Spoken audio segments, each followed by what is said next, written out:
আসসালামু আলাইকুম সবাইকে। আজকে 7 মার্চ 2024 আমরা আজকে যাত্রা শুরু করছি আমাদের লাস্ট গন্তব্য যেটা সাঙ্গু লেক তার উদ্দেশ্যে। গতকাল আমরা ইয়াংথাম ভ্যালি থেকে গ্যাংটকে ফেরত আসি। আমাদের ফেরত আসতে আসতে প্রায় রাত 8টা বেজে যায়। এরপর আমরা এসে রাত্রে খাবার খাই। আমরা আমাদের রাত্রের খাবার খেয়েছিলাম সেই আগের মুসলিম হোটেলটাই, যেটা ছিল এমজি মার্কের নিচে অবস্থিত। এরপর আমরা রাত্রে হোটেলে চলে আসি, এসে আড্ডা দিয়ে এরপরে আমরা ঘুমাই যাই। সকালে আমাদের 10টার সময় সাঙ্গু লেক যাওয়ার উদ্দেশ্যে গাড়ি ছিল, সেটা ছিল ভাজরা ট্যাক্সি স্ট্যান্ড থেকে। তো সকাল সকাল আমরা রেডি হয়ে যাই। তো ওই দিন একটা সমস্যা হয়েছিল যে গ্যাংটকে গতদিন রাত্রে আর কি যেটা ছিল, এমজি মার্ক ছিল, ওখানে আগুন ধরে যাওয়ার কারণে যেটা হচ্ছে পানির যেই সুবিধাটা ওইটা নষ্ট হয়ে যায়, যার কারণে আমরা রাত্রে বেশ পানির অসুবিধায় ভুগছিলাম এবং সকালে উঠে আমাদের বাথরুম করার পর্যন্ত পানি ছিল না। তো আপনারা একটু ভালো হোটেল দেখে উঠবেন, যার কারণ যাতে করে আপনাদের এই সমস্যাগুলো পোহাতে না হয়। এরপরে আমরা সকালে ঘুম থেকে উঠে আমাদের 10টার সময় ভাজরা ট্যাক্সি স্ট্যান্ড থেকে আমাদের গ্যাং যে সাঙ্গু লেক যাওয়ার জন্য আমাদের গাড়ি ছিল। তো আমাদের বেশ লেট হয়ে যায় এবং সাঙ্গু লেকের পারমিশন নেওয়া লাগে আবার যাওয়ার জন্য, এবং সেটা যদি আগে ভাগে নেওয়া না হয় তাহলে কিন্তু আপনারা সাঙ্গু লেক ঢুকতে পারবেন না এবং আপনারা বেরোইতে তো অনেক সময় লাগে আর কি। তো আমরা সকাল সকাল রেডি হয়ে চলে যাই ভাজরা ট্যাক্সি স্ট্যান্ডে এবং ওখান থেকে আমাদের সানফ্লাওয়ার থেকে আমরা যে গাড়িটা ঠিক করা ছিল ওখানে উঠি। গাড়িতে উঠে তারপরে আমরা চলে আসি সাঙ্গু লেকের উদ্দেশ্যে রওনা দিই এবং আসার পথে এই যে জায়গাটা দেখতেছেন এখানে আমরা ব্রেক নিই সকালের খাবার খাওয়ার জন্য। তো এখানে আমরা ম্যাগি খেয়েছিলাম সকালে নাস্তা হিসাবে। বেশ জায়গাটা বেশ সুন্দর এবং একটা কথা না বললেই না যে আমাদের গ্যাংটক থেকে সাঙ্গু লেক যাওয়ার যে রাস্তাটা এটা ঠিক ছিল আমাদের নর্থ সিকিমের উল্টো দিকে। সাঙ্গু লেক পরে হচ্ছে ইস্ট সিকিমের দিকে।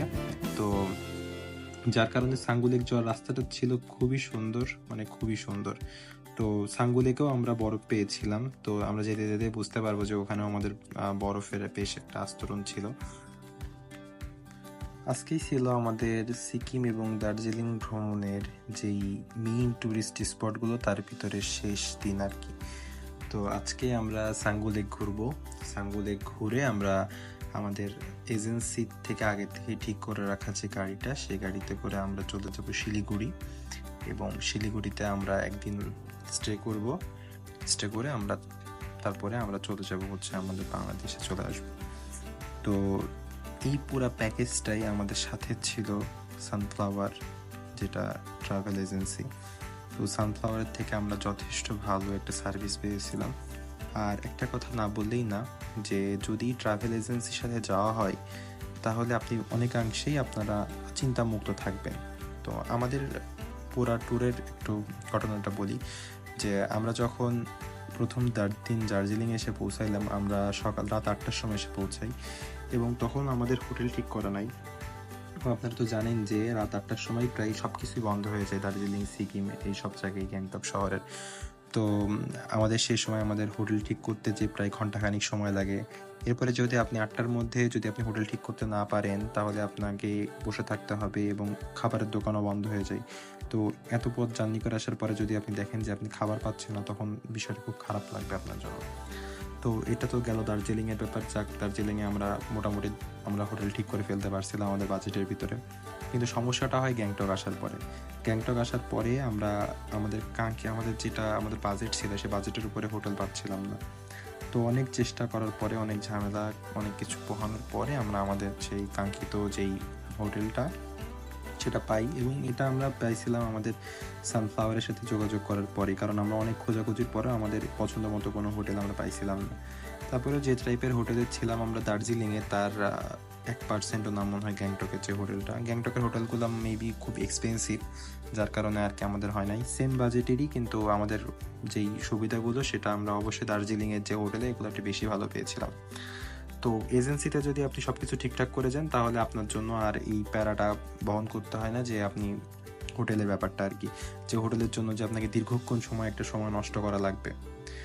তো যাই হোক, আমরা এখন পৌঁছে গেছি হচ্ছে আমাদের যে কাঙ্ক্ষিত স্থান সাঙ্গু লেকে। দেখতেই পাচ্ছেন সাঙ্গু লেকের এখানে আসলাম আমরা এবং সাঙ্গু লেকে আসার পরে আমাদের এখানে আমাদের যে গাইড ছিল মীরা দিদি আমাদের জন্য যাবে এখন রোপওয়ের টিকিট কাটার জন্য। তো প্রথমে আমরা টাকার অ্যামাউন্টের হিসাব করে আমরা রোপওয়ের ব্যাপারটা করতে চাচ্ছিলাম না, কিন্তু তারপরে অনেক কিছুর পরে আমরা চিন্তা ভাবনা করলাম আর তো হয়তো আসা হবে না, রোপওয়েটা আমরা করি। তো যাই হোক, রোপওয়েটা আমাদের খুব মানে উর্টিট ছিল আর কি। আমাদের মনে হয় পার পার্সন 300 রুপি করে লাগছিল রোপওয়ের জন্য।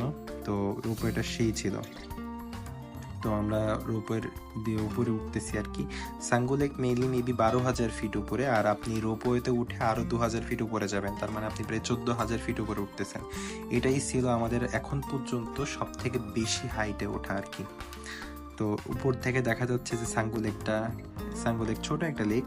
তো এদিক থেকে আপনি চাইলে এখানে যারা ইন্ডিয়ান যারা আছে তারা আবার এই রোড দিয়ে চলে যেতে পারে নাথুলা পাস, বাবা মন্দির ওই দিকে ওই জায়গাগুলো অনেক বেশি সুন্দর।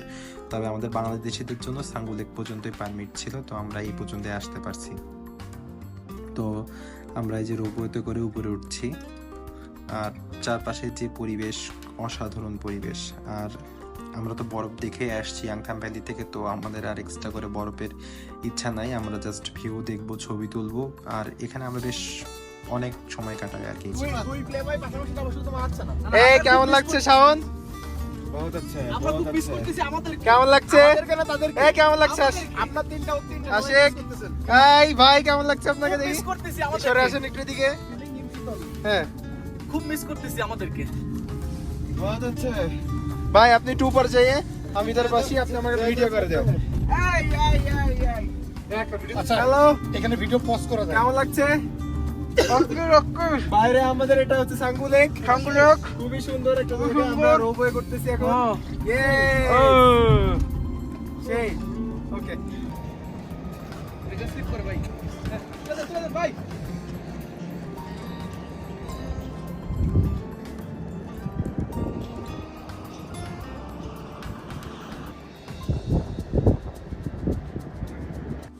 এই যে এখানে দেখা যাচ্ছে সিফাতকে আমি হাসানোর চেষ্টা করতেছি যে সিফাত কেমন, কারণ নাম বলা হচ্ছে যে যার নাম বললে সিফাত হাসবে, এটা বলা যাবে না কার নাম।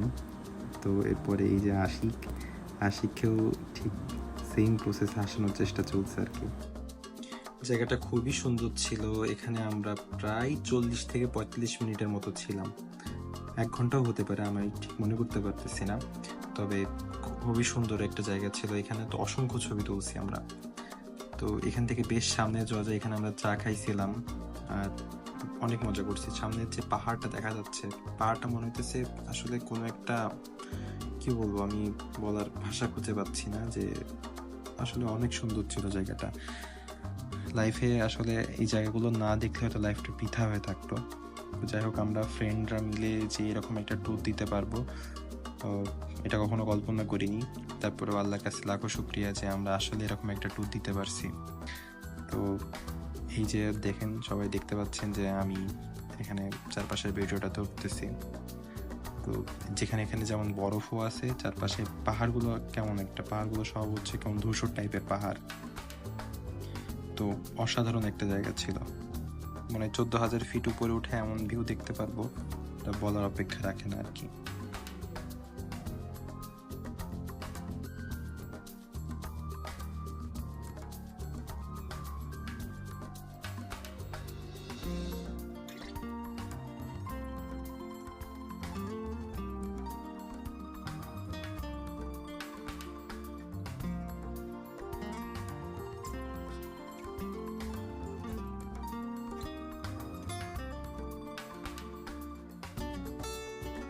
সাঙ্গু লেকে আমরা যে 14,000 ফিট উপরে উঠছিলাম রোপওয়েতে করে, এখন আমরা রোপওয়ে থেকে নেমে যাচ্ছি নিচের দিকে, মানে যে লেকের নিচে চলে যাচ্ছি লেকের দিকে। তো আমাদের অন্যান্য যে ফ্রেন্ডগুলো ছিল, সিফাত, শাওন আর বাদবাকি যারা ছিল, ওরা চলে গেছে আর একটা রোপওয়েতে করে। আর এখন আমরা যাচ্ছি আমি আশিক, আর আমাদের সাথে আছে আমাদের মীরা দিদি, আমাদের গাইড। তো যাওয়ার পথে আমরা পুরা টাইমটা খুবই উৎফুল্ল ছিলাম, আর খুবই মানে বিষয়টা আসলে আমি ভাষায় প্রকাশ করার মতো কোনো কিছু মানে খুঁজে পাচ্ছি না যে কীভাবে প্রকাশ করবো। আসলে অসাধারণ একটা সময় গেছে আমাদের সাথে। আর এই সাঙ্গু লেকের ভিউ দেখতে দেখতে আমরা রোপওয়েতে করে নামছি। এই ট্যুরে আমাদের গাইড ছিল মীরা দিদি। তো সাঙ্গু লেকে মীরা দিদি আমাদেরকে খুবই ভালো সাপোর্ট দিছে। মীরা দিদির সাথে আমরা অনেক গল্প গুজব করছি, অনেক হাসি তামাশা করছি। মীরা দিদি আমাদেরকে মানে যথেষ্ট তার আন্তরিকতার সাথে আমাদেরকে ঘুরাইছে। সানফ্লাওয়ারকে ধন্যবাদ যে মীরা দিদির মতো সুন্দর একটা গাইড আমাদেরকে দেওয়ার জন্য। গার্লফ্রেন্ড के नाम परिमीत। नहीं, मेरा मेरा कोई गर्लफ्रेंड नहीं है। क्यों नहीं है अभी तक? नहीं, मैं सिंगल है। आया उसका गर्लफ्रेंड है, झूठ बोलता है। मैं सिंगल।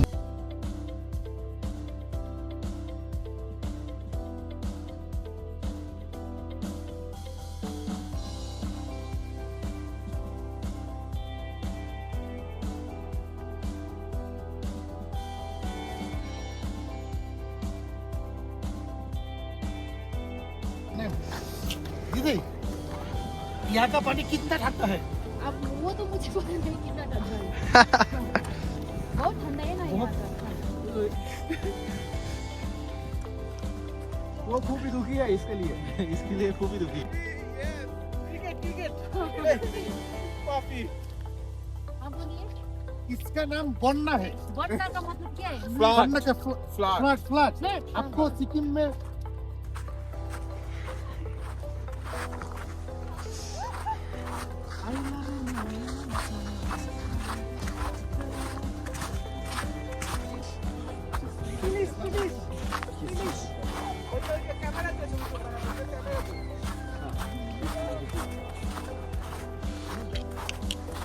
ভাই চশমা ছাড়াই ঘুরি, নাহলে আর্টিফিশিয়াল লাগতেছে।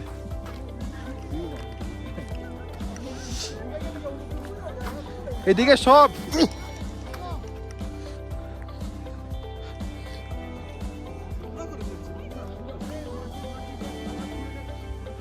সাঙ্গু লেকের একটা জিনিস যে এই রাস্তা দিয়ে হচ্ছে ইয়োগ যাওয়া আসা করে, যেটা হচ্ছে পাহাড়ি গরু বলে মেবি এটাকে। তো এই পুরা মলমূত্র এই পুরা চারপাশে রাস্তা দিয়ে পড়ে থাকে এবং খুবই বাজে একটা দুর্গন্ধ ছড়ায়। আর আপনারা চাইলে এখানে ইয়োকের পিঠে চড়ে আপনারা সাঙ্গু লেক ঘুরে দেখতে পারেন। তবে আমার মনে হয় যে সাঙ্গু লেকের কর্তৃপক্ষের এই যে মলমূত্র যেগুলো আছে এগুলো পরিষ্কার রাখা উচিত, জায়গাটাকে ক্লিন রাখা উচিত, নাহলে এখানে দুর্গন্ধে থাকা যায় না। আর সাঙ্গু লেকে একটা জিনিস দেখে খুবই অবাক হয়েছি যে এটার অর্ধেক বরফ আর অর্ধেক পানি। দেখা যাচ্ছে যে এই পাশটা পুরাটাই বরফ আর মাঝখান পর্যন্ত দেখেন পুরোটা বরফ, আর তার অপোজিটে যেগুলো আছে পুরোটা পানি এবং কোনো বরফ নাই পাশে। তো জিনিসটা হয়তো সাইন্টিফিক্যালি একটু বলা যায় যে এই ওইদিকে পুরাটা ঠান্ডা হাওয়া বয়, যার কারণে এইদিকে যে তুষারপাত হয় বা বরফটা পড়ে বেশি ঠান্ডা পড়ে সেটা ওইদিকে পড়ে, যার কারণে এরকম অবস্থা। আরেকটা জিনিস কি, সাঙ্গু লেকে কিন্তু সবসময় এরকম বরফ থাকে না। তো আর কিছুদিন আগেও যদি আমরা আসতাম তাহলে তো সাঙ্গু লেকে আসতেই পারতাম না, পুরা রোডটা তুষারে একদম বরফে ভরা থাকতো। আর সাঙ্গু লেকটাও পুরা আসলে বরফ থাকতো এবং বরফে পা দেওয়ার ওখানেও নিষেধ। এরপরে আমরা এই যে এখন সাঙ্গু লেক থেকে চলে যাচ্ছি, সাঙ্গু লেক ঘোরা আমাদের শেষ। তবে আমরা কিন্তু সারাদিনে কোনো কিছু খাওয়া দাওয়া করি নাই। তো এই যে জাস্ট একটা আমরা খাইছিলাম ম্যাগি আসার পথে, এই হচ্ছে আমাদের দুপুরের খাওয়া। এরপরে কিন্তু আমাদের কোনো কিছু খাওয়া দাওয়া নেই। সাঙ্গু লেক থেকে চলে যাচ্ছি আমরা গ্যাংটকের উদ্দেশ্যে। আর গ্যাংটকে আমরা পৌঁছাতে আমাদের বিকেল হয়ে যাবে। আর গ্যাংটকে পৌঁছানোর পর আমরা ওখানে আমাদের নেক্সট যে শিলিগুড়ি চলে যাব, আজকে রাত্রে আমরা শিলিগুড়ি পৌঁছে যাব। শিলিগুড়ি যাওয়ার জন্য আমাদের একটা গাড়ি ঠিক করা থাকবে এবং এটা এজেন্সিতেই ঠিক করে রাখবে। তো ওই গাড়িতে করে আমরা শিলিগুড়ি যাব এবং শিলিগুড়িতে আমরা আজকে রাতটা থাকবো। আগামীকাল সকালে আমরা শিলিগুড়িতে আমাদের যে শপিং করার দরকার হলে আমরা শপিং করব। শপিং করে আমরা চলে যাব মানে ইন্ডিয়া ছেড়ে আমরা বাংলাদেশে চলে যাব। তো এতটুকুই ছিল আমাদের জার্নি আজকে আর কি। আমাদের জার্নি শেষ দিন আমাদের বেশ খারাপও লাগতেছিল, কারণ এই জার্নিটা আমাদের কাছে খুবই স্মরণীয় একটা জার্নি হয়ে থাকবে বা স্মরণীয় একটা ট্যুর হয়ে থাকবে। কারণ লাইফে হয়তো ফ্রেন্ডরা মিলে এরকম ভাবে আর হয়তো বাইরে কোথাও আসতে পারবো না। ইচ্ছা ছিল যে শেষ কোনো ট্যুর যদি হয়ে থাকে সেটা স্মরণীয় হয়ে থাকে। আর আমি যে এতগুলো ভিডিও করছি বা এত কিছু রাখছি জাস্ট এটার কারণেই যে হয়তো এটা একটা স্মৃতি হিসেবে আমার কাছে থাকতেছে আর কি, কাউকে দেখানোর জন্য না বা কোনো কিছু করার জন্য না, নিজেরাই দেখবো। হয়তো যখন সুযোগ পাবো তখন দেখলাম, কারণ এই জায়গাটা আসলে ভোলার মতো না। যখনই দেখবো তখনই আমাদের স্মৃতিগুলো মনে পড়ে যাবে যে হ্যাঁ আমরা এভাবে গেছিলাম, এইখানে ওইখানে এইভাবে থাকছি, এখানে ঘুরছি এভাবে। আর প্রত্যেকটা জায়গা সুন্দর এই ট্যুরের। যে সাঙ্গু লেকে আসার সময় ঠিক এই রোড ধরে আসছিলাম, রোডটা আসার সময় ছিল একরকম, এখন অন্যরকম হয়ে গেছে। পুরোটা রোড কুয়াশা মেঘে ভরে গেছে একদম। তো ঠিক এরকম একটা আমরা দেখছিলাম যে যখন আমরা দার্জিলিং থেকে লামাহট্টার উদ্দেশ্যে যাচ্ছিলাম তখন এরকম দেখছিলাম। আর এই যে এখন দেখতেছি পুরা রোড একদম ভেসে গেছে মেঘে আর কি, মেঘের ভিতরে ঢুকে গেছে। তো এত পরিমাণ বেশি এনজয়েবল ছিল রোডটা, না বললেই না, ব্যাপারটা খুবই বেশি এনজয়েবল ছিল।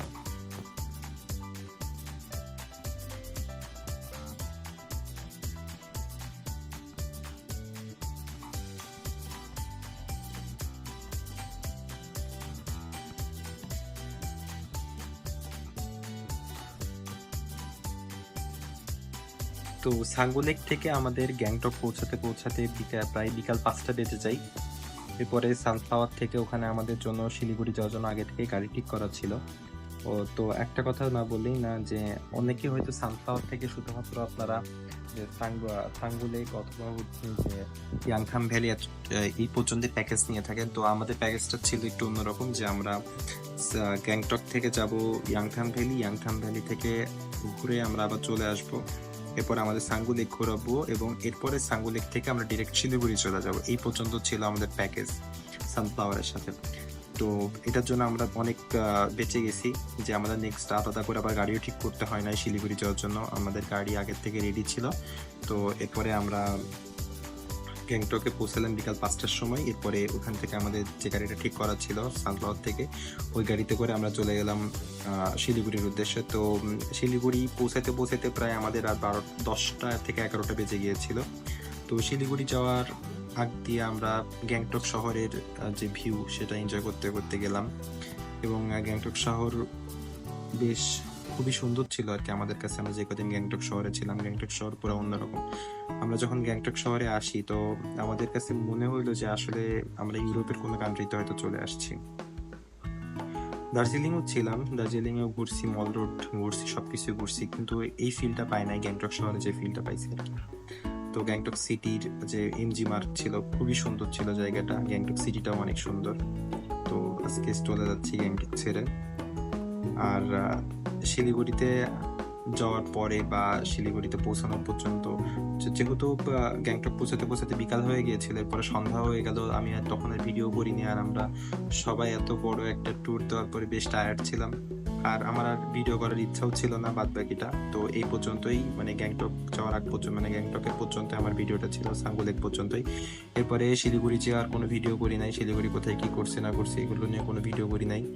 আর শিলিগুড়ি থেকে কিভাবে ফেরত আসলাম বাংলাদেশে এগুলোর উপরে আর কোনো ভিডিও নাই। এগুলো আমি জাস্ট মুখেই বলে যাচ্ছি এখান থেকে যে আমরা রাত্রে প্রায় 12টার দিকে শিলিগুড়ি পৌঁছালাম।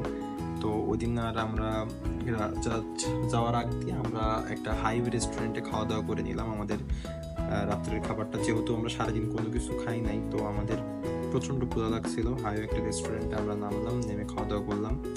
এরপরে শিলিগুড়ি পৌঁছালাম। ওখানে যে ড্রাইভার দাদার সাথে আমরা গিয়েছিলাম উনি আমাদের একটা হোটেলে নিয়ে যাই এবং ওখান থেকে একটা হোটেল আমরা ঠিক করে হোটেলে ছিলাম আর কি।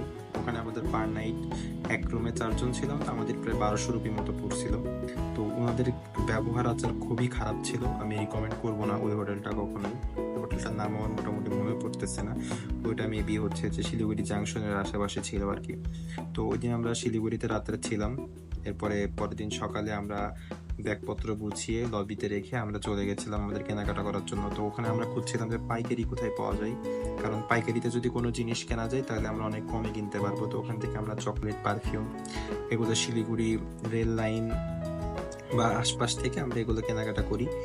এরপরে আমরা চলে আসি হচ্ছে যে শিলিগুড়ির যে জাংশনে এখানে। এরপরে এখানেই হচ্ছে মেইন ঝামেলাটা, যে এখানে আসার পরে আমাদের গাড়ি পেতে খুব কষ্ট হয়েছিল, যে আমরা যে চ্যাংরাবান্ধা যে বোটে যাবো এই পর্যন্ত আর কি।